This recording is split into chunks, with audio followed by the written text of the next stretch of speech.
Ladies and gentlemen, boys and girls, welcome back to another episode of Talking Halos. I am your host today, Jared Timms, and I am joined alongside my co-host, my partner in crime, Nate Green. Nate, I don't have anybody else to ignore you with, so how you doing? Yeah, this is weird. I actually get to talk right away. No, it's great. It's great to be here. Love it. Yep. Excited. I'm a little not upset, not disappointed, sad. Let's say sad. I'm sad that Brock couldn't make it tonight.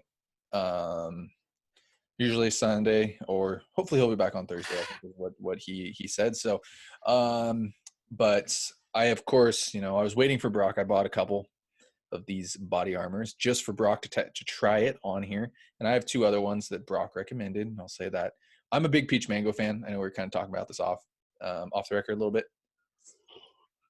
It's not bad. Okay, I love peach mango though, so I like that. I don't know if I'm gonna like the other ones that I got, but the peach mango is pretty solid. I'm not gonna lie there. Just saying. I did look it up. Gatorade does have a tropical mango. So, yeah. Tropical mango. So, like, what does it have? What is included in that? Is it just mango? Because if it's just mango, I'll take a Gatorade over it. But like I said, I'm a big peach mango fan. Like, if you get me peach mango of any type of drinks, we're on. It's a good one. So, I'm cool with this. This is no sugar added as well. It looks a little healthier than Gatorade as well. There's some stuff that I can't pronounce that I hope is healthy for me. So we'll just kind of wait and see. So, Nate, as always, I like to start this show off with a question. And this question is from not a friend of the show, but from Twitter famous Ben Verlander. Yes, Justin Verlander's brother. I'm pretty sure we all saw this one, but I kind of want to make it Angels edition more. I know everybody was throwing it out there, but I want to make this one Angels edition. So he asked what players were absolutely dominant for a period of time, but people forget about. Let's make it Angels wise. So what Angel was, or Angels, if you can think of a couple, I have a couple written down right now. What Angels player was totally dominant for a period of time, but people forget about. Let's say Angels fans kind of forget about too, because I think that Angels fans are not open-minded about things. I think they forget very easily what the Angels have had in the past. So do you have anybody? I have two players, and then a third one because they've already forgot about him. Okay. I think Rob Quinlan was the guy that comes to mind. Love Rob Quinlan. Loved, huge fan of him. Played every position you needed him to, and it just felt like that dude was clutch all the time. Like his numbers might not be as good as some of these other guys that are on Verlander's list or some other people that are being brought up, but Rob Quinlan, like even when he was on the team, you're like, okay, so you go through the entire team, you're like, oh crap, I forgot a guy. It's like Rob Quinlan, duh. Like, so that's the first guy that came to mind was Quinlan. Yeah, no, that's the first guy that came to mind for me too. Actually, fun fact there for you. He's the second name on my list, but he's the first name when I saw that question on Twitter that came to mind for me. I was like, Rob Quinlan, of course. Like he almost won Rookie of the Year, Yep. And he was. I mean, he was Rob Quinn. Like he's a prototypical like Mike Scioscia, Joe Madden type of guy. Like just goes out there, plays hard, plays all over the diamond, like wherever you need him to go.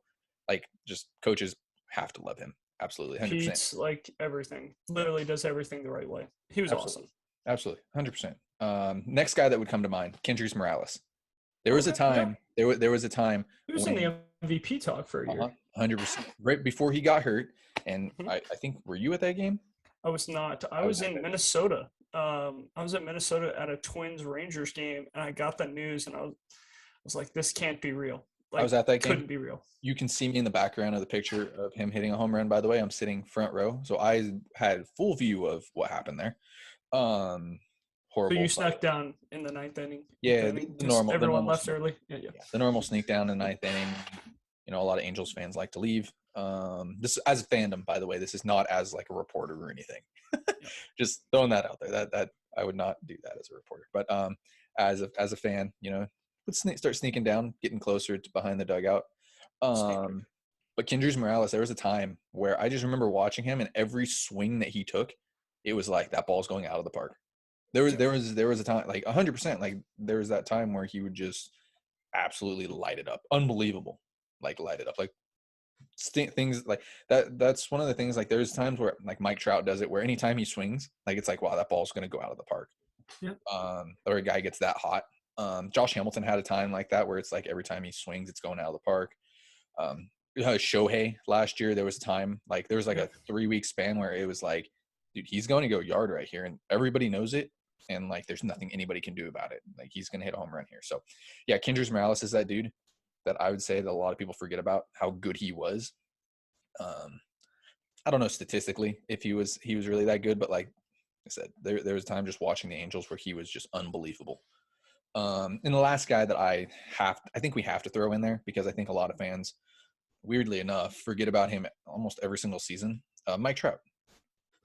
As stupid as that sounds, like I still don't think people understand how good Mike Trout is, like how dominant he is. Like the Mike Trout effect of how good the Angels offense is very, very relevant. Like Mike Trout is the Angels offense for a like 5-year period. Like it was Mike Trout's team 100% before 2020, like 2019, what do we got? 2014 to 2019, like that 5-year period where he was just unbelievably good. Like I still don't think people understand how good he was or give him credit for that. Like, yeah, Mike Trout is another guy. Those three would be mine. I can't think of anybody else though, off the top of my head that I would, could think about. Like there were days where Eric Ibar, was really good, I think, but like he wasn't unbelievable. Like he was never an all-star type of thing. Mark Teixeira for the Angels was really freaking good. But I mean, I don't think anybody really forgets about him. Manny Ramirez with the Dodgers was really good. Like I'm just thinking of that time frame. Like for me, Vladdy was really good for that period of time. What about the pitchers the Angels had back in the day? You look at Irvin Santana, people kind of forget that he was, Yep. an all-star. He was legit. Joe Saunders was my name. I literally just looked him. That was legit my name too. He had a year that he probably could have won Cy Young in one of his years, if I'm not mistaken. So him, Santana, and then obviously Bartolo Colon's always a name that gets brought up in everything because people are like, wait a minute, he played for the Angels and he won a Cy Young. Like, Bartolo's going to be a borderline Hall of Famer. I think he is a Hall of Famer, but that's just me. Yeah, pitching wise, 100%. The pitchers is where you can get some names, especially with the way Angel fans are thinking right now. I mean, I'm guilty of it as well. We have no pitching, so we always think that we have never had pitching. And it's like, no, we used to develop pitching on a regular. It was Joe Saunders, Irvin Santana, Lackey. Like you go through all these guys where it was like, oh, we only need one dude from outside to come in. We had just developed pitching like no other. 100%. And then we got out of that. But yeah, Saunders, Santana, those are the two guys that came to mind. And I think Santana was so good that there was talks of him being traded for A-Rod, him and McPherson or him and Wood being traded for A-Rod, and Angel fans were shooting that down. It was like, wow. To think that we were shooting down Alex Rodriguez is crazy. Before we get on to like our next topic here, can you tell me who Irvin Santana was traded for? I know who it is. Because it's one of the worst trades that the Angels have ever made. Was that the Kansas City? To Kansas City. You might not know. I don't think he ever. No. Brandon Sisk. No, I was thinking it was Minnesota because that was the time that I remember Santana in Minnesota. So I was going the Ricky Nolasco trade where I was thinking it was who was it? The big tall kid, Vander. Luke Van Loke, unfortunately, passed away a couple years ago. But. Yes, that's what I was thinking of. Mm-hmm. Yep. So that was the Nolasco trade. And who did the Angels trade for Nolasco? Because that was another pitcher straight up. That was okay. We're gonna have to figure that one out because that's gonna bother me for a little while. But guys, I'll look it up while you're going through this. Fantastic. Yeah, guys, thanks so much for listening to this podcast here. Talking Halos, making us the best Angels podcast out there. I truly do believe it. As always, hello YouTube. If you guys are watching us, really do appreciate it. Subscribe wherever you're listening or watching this podcast. If you could, it'd be fantastic. You can follow us on all of our social medias: Twitter, Instagram, Facebook. You can follow myself at Jared_Tims. You can follow Nate at NateGreen34. Nate, do you have a name on the Ricky Nolasco trade? Alex Meyer, Ricky Nolasco for Hector Santiago. Ooh. Hector Santiago is another name as well. He had a year or two where he was pretty good. Yeah, he was an all-star. He went to Kansas City, yeah. I mean, we can keep going around in circles here. Like this whole trade circle, like who did the Angels trade for Hector Santiago? It was a three-way trade. That was the three-way That was trade. the Trumbo trade, that, huh? that was the Trumbo trade. Yeah. Yep, I do remember that now. So let's get on to some baseball talk here. I have like four subjects we can kind of talk about. It's kind of fun. The first one, I think it came out, Bob Nightingale reported it, that the expected, I know you said Bob Nightingale. I say Bob Nightingale and you're like, hey, is it really true? But I kind of I believe didn't say that. No, I know what you think. I know how you think. So um We both the two possible landing spots for expansion teams, because this has been talked about for a while, is obviously Nashville. I think Nashville for sure is going to get one, and Yes. Montreal. Yeah, those are the two. 100%. Yeah, 100%. I think those are going to happen. Let's just kind of say that those two are already in. Who's the next expansion team that you want to see? Like, where would you put it? I only want 32 teams. So I would just like those two. But I think the other way to ask this question is, if you were Tampa Bay, where do you go? Does that work? Tampa Bay, where do you go? Does that work? Because it sounds like Oakland's going to stay put. It sounds like they're getting a deal to stay in Oakland with a nice new stadium. So if you're Tampa Bay, where would you go, since Nashville and Montreal are going to make 32 teams, and the MLB has said you cannot be half in Canada and half in Tampa Bay or whatever. That's actually a hell of an idea, though. Like, you got to kind of tip the cap to him on thinking for that. Like, you're like, well, I don't know. But I feel like you wouldn't have true fans, because you would just have guys who are like, I'll go to the game because I like baseball, but I'm not like going to be a huge Rays fan because I only get to see half their games.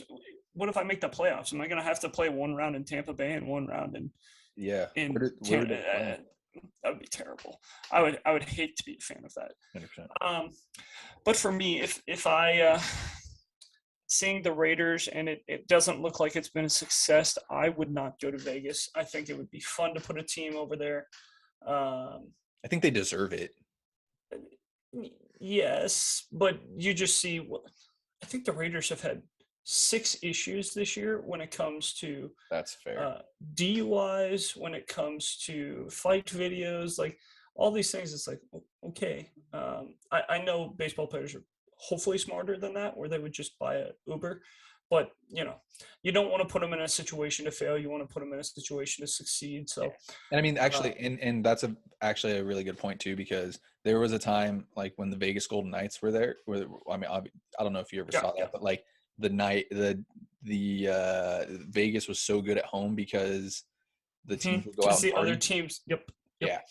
That's what people were thinking was going to happen with the Raiders, but the teams are flying in Saturday night or Sunday morning to try and combat that. But, yeah. So for me, I've always thought it would be really cool for someone to go to a Carolina, like Charlotte would be really, really fun. I would even be Portland. Russell Wilson's on that train, actually. There's a whole website. If you look up Portland baseball, I think I've showed you that before. Yeah. He's on everything Portland. He wants everyone to move there, which is going to be really funny because he's kind of asking for a trade. So what happens if Russell Wilson ends up in Denver or in New York? Like, is he still going to be on that everyone needs an expansion team in Portland? I don't know. That's going to be really, really funny. But for me, I think it would just be really cool to have a team in Charlotte. I think it's a nice area. North Carolina, South Carolina, both of them are super, super nice areas. I think that you could build kind of a retractable roof type of thing and have pretty nice weather most of the year. And I think you could get some big fans out there, because there's not really – what's the closest team to them? Atlanta? Atlanta. Florida, maybe Washington. Yeah, like you could really capitalize on a market right there where North Carolina, South Carolina, those two states, could be really invested in baseball out there. I mean, you look at Duke and North Carolina basketball, those guys are nuts when it comes to that stuff. It's been incredible to watch them pack both those arenas just to watch a college basketball game. And college basketball is awesome, but you put a big league team that's a playoff team out there, that place can be sold out a lot. Yeah. New Orleans might be another spot. I would be fine with that. That'd be cool. I mean, I don't know what it looks like out there. Sketchy with the weather. You never Yeah, even yeah, want that was the another first thing that came to hurricane. mind too, was the weather. There aren't too many teams. I mean, unless you want to expand up into Canada and go like, I'm thinking like hockey teams, Winnipeg, Vancouver, Calgary. Like, I don't know. I honestly, I'm not I sure don't think about. they're going to be as excited about baseball as they Yeah, are hockey. Hockey's like their sport. yeah. I mean, you could go down into the Dominican if you want, but You can go to that causes travel Mexico. It's issues. kind of issues So too. yeah, travel. Like, I don't know what the travel looks like going down there. So I don't think there are too many after Nashville and Montreal that I would be like, yes, you need to expand there. Vegas, maybe, but I mean, after issue, like you hear about stuff with the night, not with the Knights, but like hockey and like going out and partying and, those records being weird. And then the Raiders being out there. So, I mean, well, it would be cool. Like, I think that Vegas deserves it 100%. Just because I feel like they've been excluded because of all like the gambling rules there for so long. I feel like they deserve it, but at the same time, it's like the Raiders haven't been a very good example. Teams going in to play the Knights haven't been a very good example. So it just kind of like, I think Portland would if not for political reasons. I feel like that would be a kind of a rough spot out there too. You Another go for thing it. to think about with Vegas, teams are staying 3 to 4 days in Vegas. Yeah, that gets tough. Yeah, Like, it's not like you're, imagine being football. a pitcher, Oh my gosh, starting pitch. pitcher that doesn't I, start. yeah, like either you're starting game one on Monday and you're not leaving till Thursday, so you pitch Monday and then you just go Go and out. yeah, you're just gone Yeah. until I do like, feel oh, we like have to make the Nashville field might at be. I feel like Nashville might be that way too. I mean, I mean, I haven't been to Nashville, but everything I've heard, it's like people come back and tell me it's like that's New Vegas. Like Nashville's the New Vegas. So that I've kind been of there a worries me couple there. times. It's not Not that bad. bad. Okay. No, no, it's more like a New York where it's like there are things to do if you want to go out and do them, but it's not like you go there for the nightlife. You go there Vegas, yeah. for you go there for the nice area. You go there for the cheap houses. You go there for the music, things like that. Where kind of New York, similar stuff, but I don't. Vegas, you're going there to party, 100%. I also don't feel like the East Coast needs two more teams though. I would love to see it out west more. Like, I don't know what, like, Boise would be cool, but I don't think like there would be a following here, unfortunately, in Boise. The Um, home or away. that's tough. And what would you call Boise team? The Potatoes? Sorry, Broncos. Broncos, Boise. No, that's okay. But I mean, you know what I'm saying? Like, I Boise would love to State. see. Yeah, Boise State. I'd love to see more teams out in the West, but I don't know where you'd put them. That's the tough part for me. So Oregon. Yeah, that's a yeah, tough one too. Portland, that's tough. Northern, you know, Northern California. I know there's how You many can go teams in another Arizona team, I guess. New Mexico? No, no, Maybe no. not That's really. No. New Mexico is one of the worst. What's it called? They have a lot of violence and Oh, arrest and stuff there. It's depending on where you're at in New Mexico, but they do have some issues there, and you don't really want to be doing that to players either.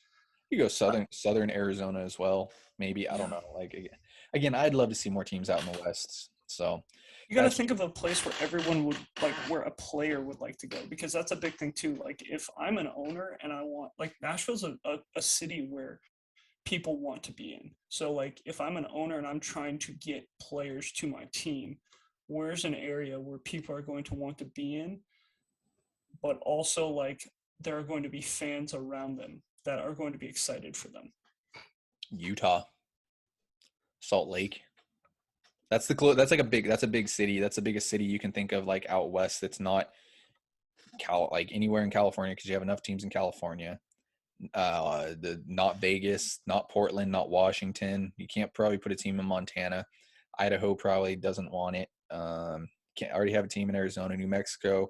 Already have a team in Colorado, Wyoming, the Dakotas, Nebraska, Kansas, Oklahoma City. Like you go Yeah, out west Oklahoma more. City's the next one, I guess. Yeah, that gets tough. I don't know. I'd love to see teams out west, but I just don't think there's enough out here, unfortunately.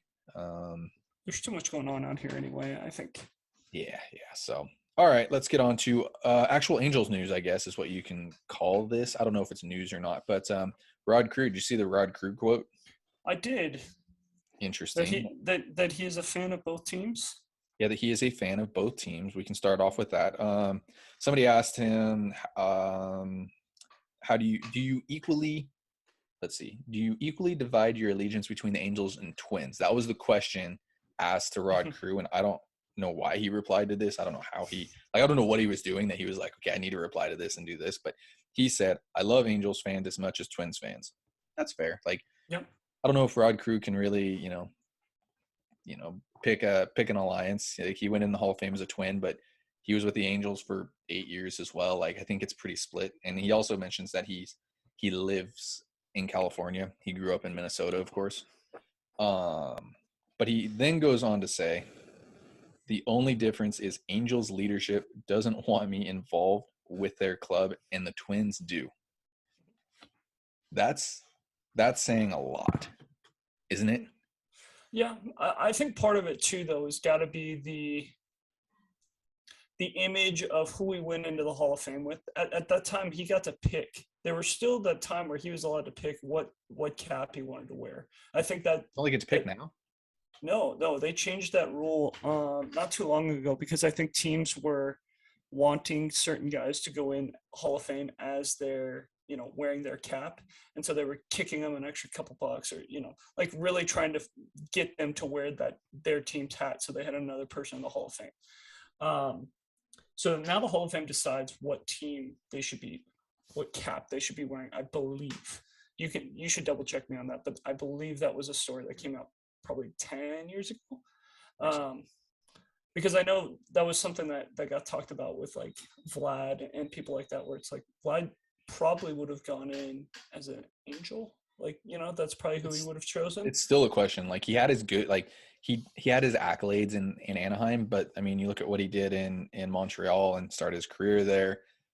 He was really freaking good with Montreal. So I don't know, as long as he didn't go in with any of the teams after, I'm okay with him not picking the Oh, Angels, yeah. No, absolutely. And I know that was one of the names that got brought up, if I remember correctly. But so I think that's going to be a little bit of an issue where it's like, he chose Minnesota. Like, that's where he's from, whatever. Like, that's the team he feels closest to.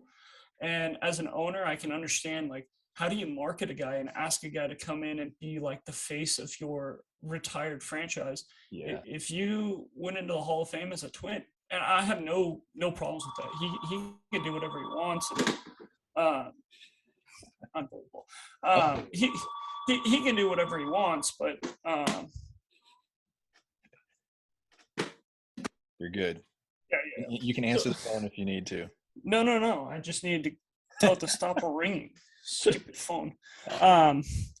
But no, I have no problem with what team he went in with. Like, that's completely his decision at the time. So, but as an owner and as a guy who's trying to market my team and things like that, like, do I market Rod Carew, who went in as a Twin and he chose the Twins over the Angels, or do I market maybe a guy who was on the 2002 team? Maybe they are not a Hall of Famer, but like Troy Gloss or Tim Salmon or Garrett Anderson, where it's like, not even like the Angels are doing that though. That's the thing. Oh no, not at all. Like, Garrett Anderson's around. I give him that. Garrett Anderson's around. Salmon's around. Salmon's around.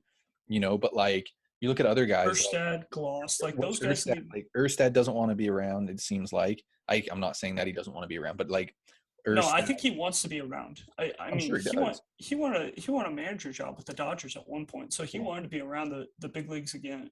Gloss, Percival, like, even like, I don't know, like, why Vlad? Though Vlad does stuff down in the Dominican. I'll say that. I take Vlad back. I know Vlad's down in the Dominican a lot, working with the DSL guys. So take it back. Like, if there's somebody that the Angels are doing a good job with, Vladdy does a fantastic job. So I'm not gonna. He's down there in Dominican, and he's basically, he's the president of Dominican. He is the man down there. So, but makes my question even more appealing with the Vlad Jr. thing. But anyway, we'll figure that out for you eventually. Yeah, thank you. But yeah, I think Artie almost wants to distance himself from the old regime. Like, he wants to say, like, hey, this is who has been successful with me. And, I don't think there's a problem with that. I think that he has every right to say, these are the guys I signed. These are the guys who have been really good Angels with me in charge, and these are the guys that we want to throw to the community as guys that have been, really good Angels in my tenure. 100%. And it's just really hard when you're like, okay, like, do I bring a guy back from the old regime? And Why isn't Weaver come back? That's a good question. That's a name. I don't know. I can't answer that one. I think. I don't know. I get your side though. I do. I Mhm. totally understand it. He's in the Hall of Fame as a Twin. I feel like Rod Crew's around a lot, but he's also. I mean, you think about it. He lives in California. Like, why isn't he? Why isn't he around very much? And I understand that he's in as a Twin, but I mean, if you can get somebody like that around your ball club as much as you can, I mean, it's not a bad thing. Like, I would bring back so many guys, like that winning atmosphere. We talked about that before, like guys that know how to win, 100%. I think that's something that's been missing. Like, why are you not bringing in a bunch of guys from the 2002 team anymore? Like, that team won it. They especially won. with Madden back. Madden, like, that's my thing. That at the end of the day, that's where I stand. It's like, why are you not trying to bring back winners? Why is a Hall of Famer not welcome in a sense? Why is leadership not welcome a Hall of Famer? And I don't care who he went in as. It totally makes sense, by the way. That argument 100% makes sense, and I agree. But like, if I'm the owner, it's like, Rod, yeah, you want to come and hang out, be the face, 100%. Just remember though that you are in the Hall of Fame as a Twin. That's where I lie. So he's also in the Angels Hall of Fame. So there's that as well. And is 29 retired as well? No, I don't think so. I don't quote me on that. I'm not 100%. I'm trying to think of who. I don't know. 29 might be retired. That's going to bother me too for a little while. So I don't know. But yeah, no, at the end of the day, like, why are you not trying to bring in a winning atmosphere? Like, I get wanting to bring in all these guys that have, the technology background and such like that. And there's a place for that. But there's also a place for, bringing that winning atmosphere. Like, I think that baseball is a huge part of that. Like, you need that kind of vibe going into it, where you need that winning atmosphere. So I don't know. That's where I lie on that. I totally understand that side of the argument as well. I just thought it was really weird for him to take, not weird, but I thought, it was interesting that he took a shot at Angels leadership like that. Artie, let's just say I'd have to assume he's taking a shot at Artie right there. Yeah, probably. Pretty much. So I just thought it was interesting. Something that we needed to bring up here on this podcast. It wouldn't really, be an Angels podcast without it. So very interesting. I thought a lot of Angels fans were upset. After, talking about this, it definitely feels like he may have worded it wrong. I don't want to speak for him. It is what it is, but we'll see. We'll see how this plays out with him. I don't know. We might not see him around the stadium ever anymore now. So we'll see. I don't know. Like I said, we'll see. We'll see. Your argument makes 100% sense too. So let's get on to our last subject of business. Business of subject of business subject. Let's get under our last subject. I don't know what I'm talking about. And you brought this question up beforehand. We are card collectors, and we can bring this into the real world. It's not card based, but I think I've done a very good job of explaining prospects to you. I think that you have very good knowledge of this. Your 5 prospects, and I know all 5 prospects that you're going to pick. But let's just give me one here. Who is one Angels prospect you would buy stock in? To be fair, there's only a couple that are that good. I think we as Angel fans kind of make our system out to be a lot better than it is right now. And, it shows by the way that we haven't developed as well as people thought we should have. And we really get ranked low in the prospect rankings every year. So I only need to know the top 10 really. And your top 10 is the only one that I really need to know. So that's why. For me, if I were to buy stock in a player, so my favorite prospect by far is Jordan Adams. I absolutely love Jordan Adams. But if I'm going to buy low on him right now, I know you can. But if I'm going to buy stock in a player, I'm going to buy stock in Kyron Paris. Just because the Angels don't have a long-term solution at shortstop right now. This could obviously change after the lockout if the Angels go out and sign Trevor Story or Carlos Correa to a long-term deal, or they go trade for a young shortstop like Alberto Mondesi Jr. or something like that, right? But as of this second, I would buy stock into Kyron Paris, thinking that he's going to play maybe a week in high A, go ahead and maybe a month in high A, play well there, go to double A. And if he plays well there, he could end the year in triple A, which means 2023 could be a year for him to be the everyday shortstop, or he could even end up in the big leagues in, June of 2023. Is that Yeah, math correct? I'm just doing the math. Like I I usually, was gonna say, is the math correct? yeah, no, I mean you put Paris probably going to start in. I would be shocked if he started in anywhere but Tri-City. He won't start Okay. anywhere below that for sure. I Yeah, highly yeah. doubt that. It wouldn't surprise me if he started in Rocket City. That wouldn't surprise me at Okay. all, which would definitely Okay. kick it up. But he Yeah, also of course. he hasn't played very much. But I also think though he would have gotten promoted a lot earlier last year if he didn't get hurt. Yeah. If he didn't get Yeah. hurt, he would have been up to Tri City. So he's going to find his way unless something weird happens, unless he gets traded. He'll find his way to Double A this year. So putting a 2023 stamp on him makes sense, especially if he goes to Salt Lake in 2023 and just absolutely rakes like a lot of He's players. supposed to. Yeah, and plays good defense and runs and like just becomes a dude there. I think that I can see 2023 for sure, and that I like that. I worry about Of course. buying any stock in position players for the Angels. Of course. When's the last time? Like that's just me, like, and I was told that over, probably about a month ago. Somebody told me that. Like, when was the last time the Angels have produced a legitimate, position player? And I mean, offensive threat. Offensive threat, a dude. Yeah, because everyone's going to say David Fletcher. Everyone's going to say David Fletcher when you ask that question. The Angels have David Fletcher's. Kyron Paris, for all intents and purposes, Kyron Paris is David Fletcher. Like we don't like. He could hit for better power. He could have more extra base hits. Like he could be a lot better version of David Fletcher. But I'm just saying that when you ask that question, everyone is going to point towards David Fletcher being that guy. I mean, you can say Jared Walsh. Jared Walsh is fine. Like, and I would agree with you, Jared Walsh, 100%. He's a 39th rounder. Like, I didn't even rank him. Like, nobody ranked him. I've talked to scouts that said like I didn't have Jared Walsh like on my radar. Like when we would go to games, like we would not even look at Jared Walsh.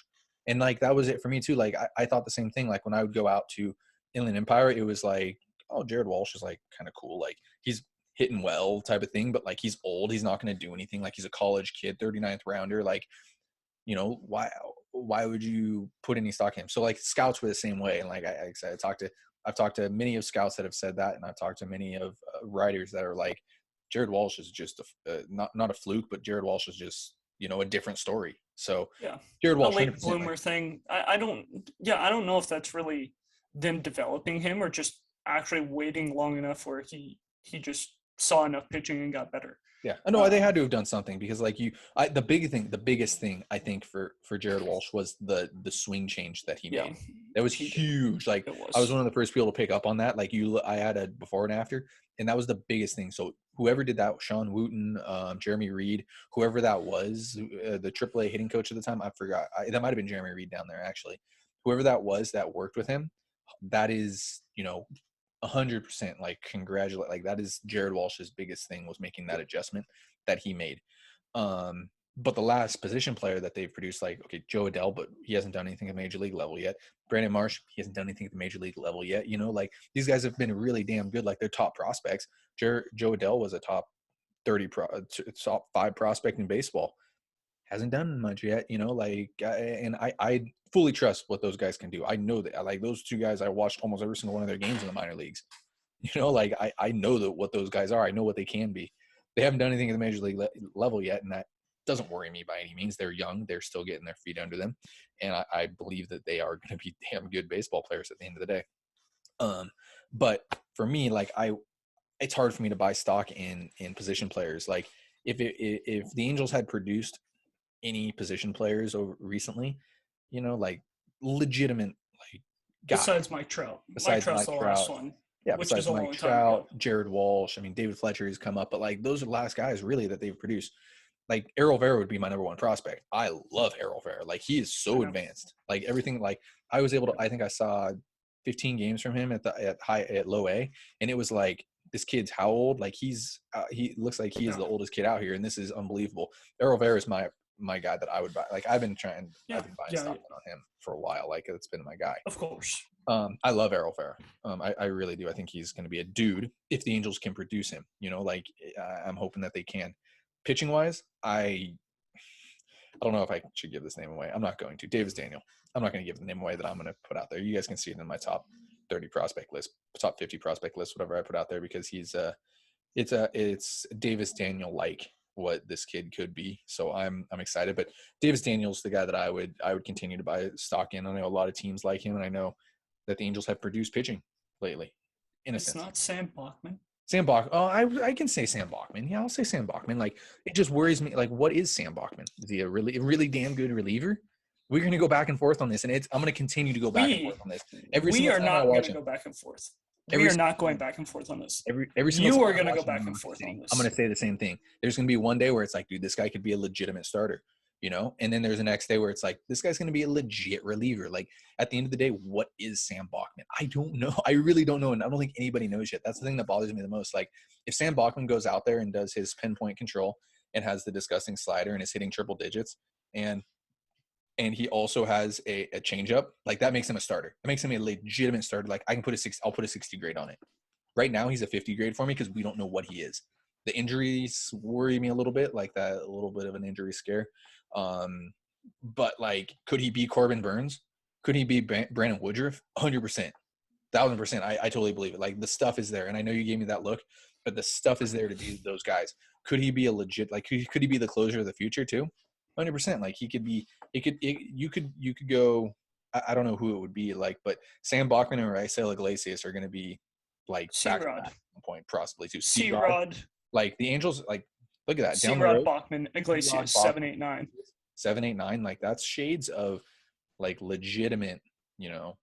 Brendan Donnelly, K-Rod, Percival. Yeah, that's what that has shades of. Shields.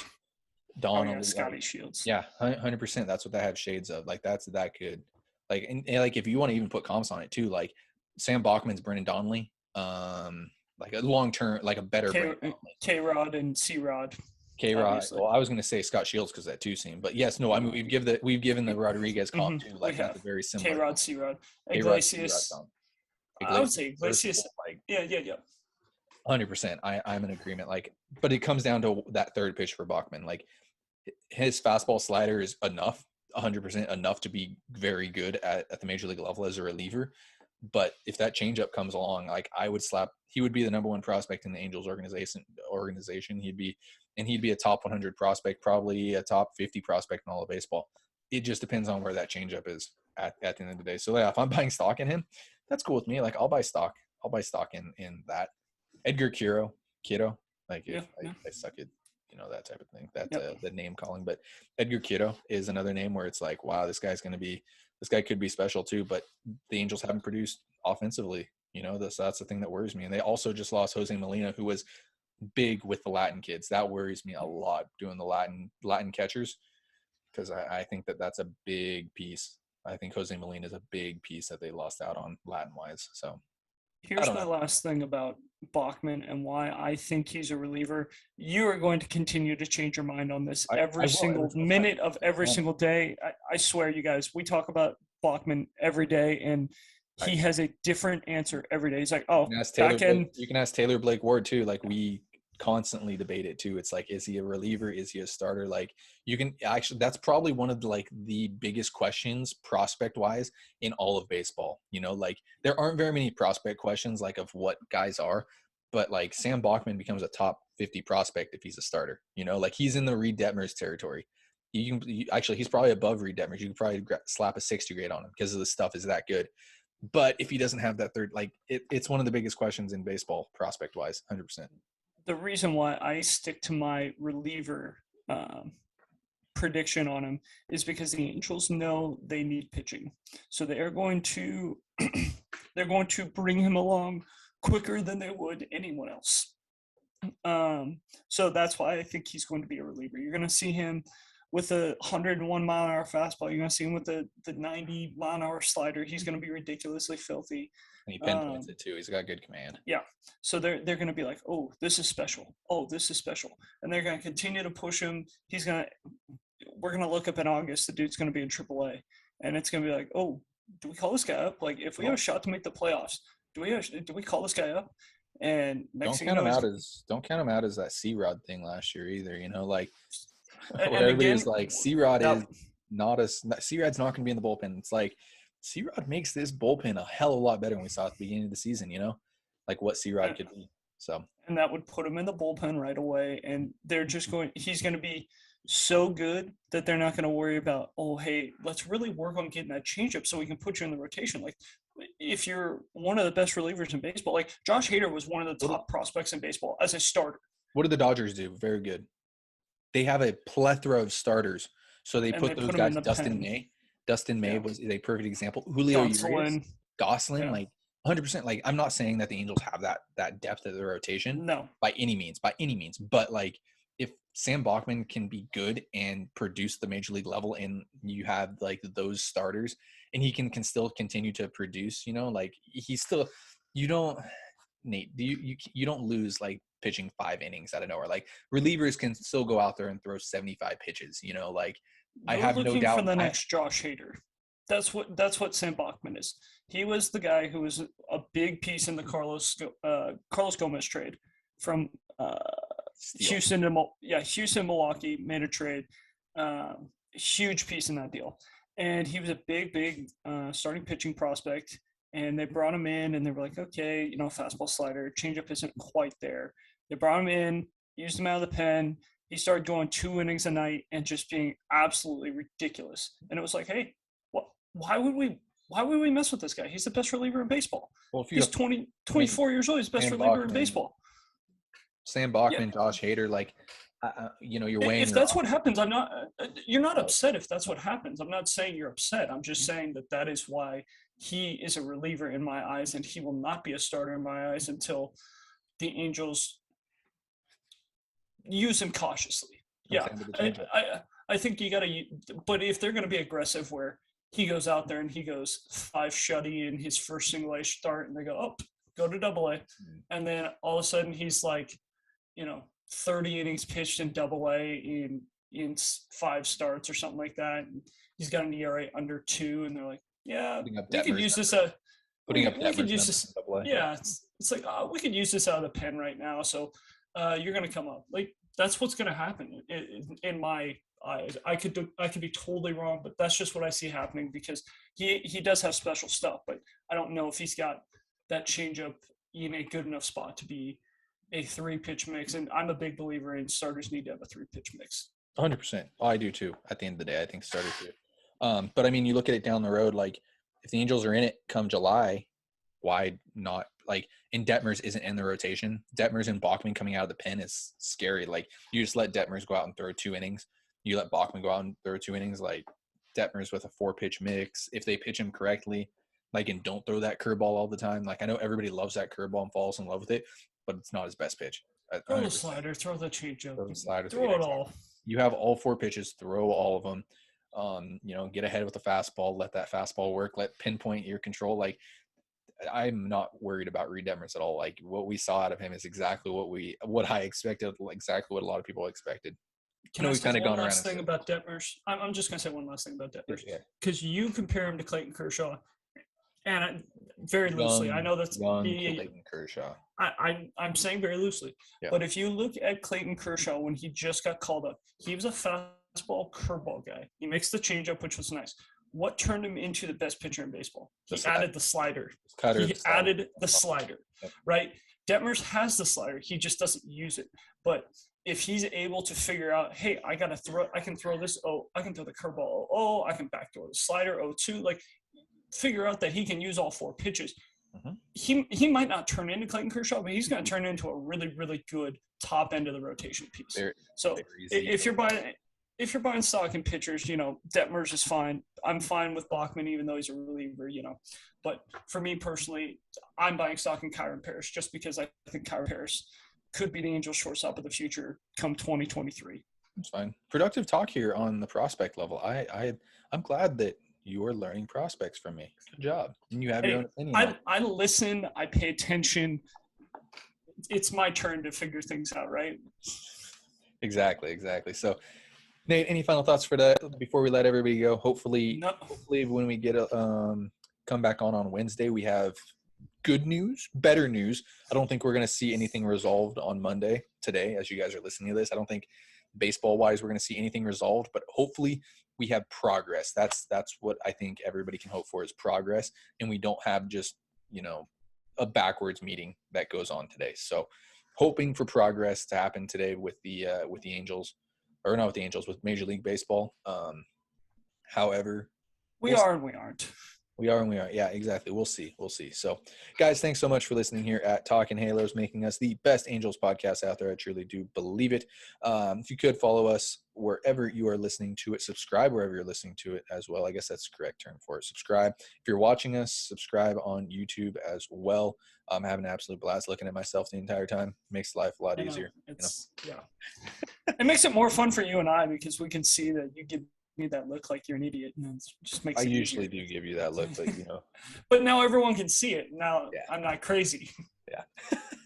So again, guys, thanks so much for listening here. If you want to hop on, we can do a little talking fans. I'm more than happy to bring on any guests that want to come on. I'd love to talk with you guys. You can shoot us a message wherever you on any of our social medias, Twitter and Instagram.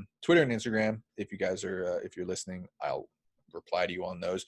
You can shoot me a message at Jared_Tims. You can shoot Nate a message at NateGreen34, both those on Twitter. And guys, thank you so much for listening. Have a great rest of your day.